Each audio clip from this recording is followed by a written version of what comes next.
وہی تو ہے جو تم کو ڈرانے اور امید دلانے کے لیے بجلی دکھاتا اور بھاری بھاری بادل پیدا کرتا ہے،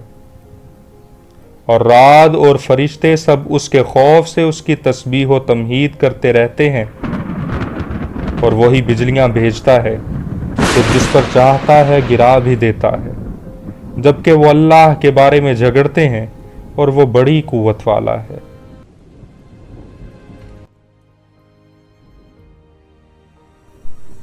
بادل پر معین فرشتہ اللہ تعالیٰ کی حمد کے ساتھ تسبیح بیان کرتا ہے، اور باقی فرشتے بھی اللہ کے ڈر سے اس کی حمد و تسبیح بیان کرتے ہیں، اور اللہ تعالیٰ کڑکتی بجلیاں بھیجتا ہے، جس پہ چاہتا ہے گرا دیتا ہے، اس حال میں کہ وہ اللہ کے بارے میں جھگڑ رہے ہوتے ہیں، اور اللہ سخت گرفت کرنے والا ہے۔ رات بادلوں پر معین فرشتے کو کہتے ہیں جو بادلوں کو ایک جگہ سے دوسری جگہ لے جانے پر مقرب ہے۔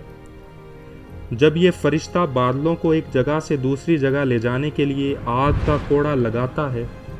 تو جامع ترمذی کی حدیث کے مطابق اس کوڑے کی ضرب سے جو آواز نکلتی ہے اسے ہم بادلوں کے گرجنے کی آواز کے طور پر لیتے ہیں اور سنتے ہیں۔ حضور صلی اللہ علیہ وآلہ وسلم کے دور میں ایک اہم واقعہ پیش آیا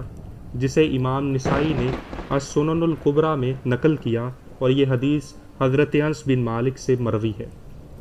کہ ایک سرکش و متکبر شخص کو دعوت حق جب رسول اللہ نے بھیجی تو نہ صرف اس نے انکار کیا بلکہ اللہ کی توہین کی۔ اصحاب رسول نے رسول اللہ سے عرض کیا کہ رسول اللہ، یہ آدمی بہت ہی ڈھیٹ اور سرکش ہے۔ تو آپ صلی اللہ علیہ وآلہ وسلم نے دوسری مرتبہ صاحب کو بھیجا، اس نے پھر توہین کی۔ حضور علیہ السلام نے پھر تیسری مرتبہ دعوت بھیجی تو اس نے پھر توہین کی، تو آسمان سے بجلی آئی اور وہ مر گیا۔ جب یہ اصحاب واپس آ رہے تھے تو دیگر اصحاب نے ان سے پوچھا کہ کیا اس شخص پر بجلی گر گئی اور وہ مر گیا؟ تو یہ اصحاب بڑے حیران ہوئے، تو دوسرے اصحاب نے بتایا کہ ابھی رسول اللہ کی مجلس سے اٹھ کر آ رہے ہیں، حضور صلی اللہ علیہ وآلہ وسلم یہی فرما رہے تھے، اور عین اس وقت پر آپ صلی اللہ علیہ وآلہ وسلم نے سورہ رعد کی 13ویں آیت مبارکہ تلاوت فرمائی۔ کیونکہ بجلی شان کے ساتھ شان والے کی تسبیح بیان کرتی ہے تو اس سے دلوں میں ڈر اور خوف پیدا ہوتا ہے۔ یہ خطرناک موقع ہوتا ہے، بجلی کسی پر بھی گر سکتی ہے۔ اس ذیل میں دعا حدیث مبارکہ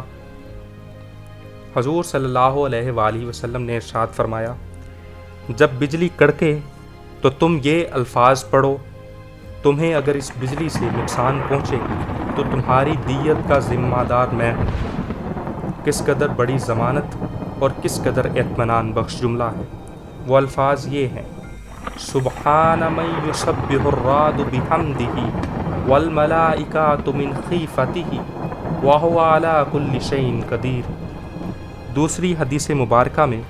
رسول اللہ صلی اللہ علیہ وآلہ وسلم نے فرمایا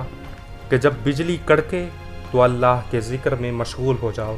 کہ یہ بجلی اللہ کے ذکر کرنے والے کو نقصان نہیں پہنچاتی۔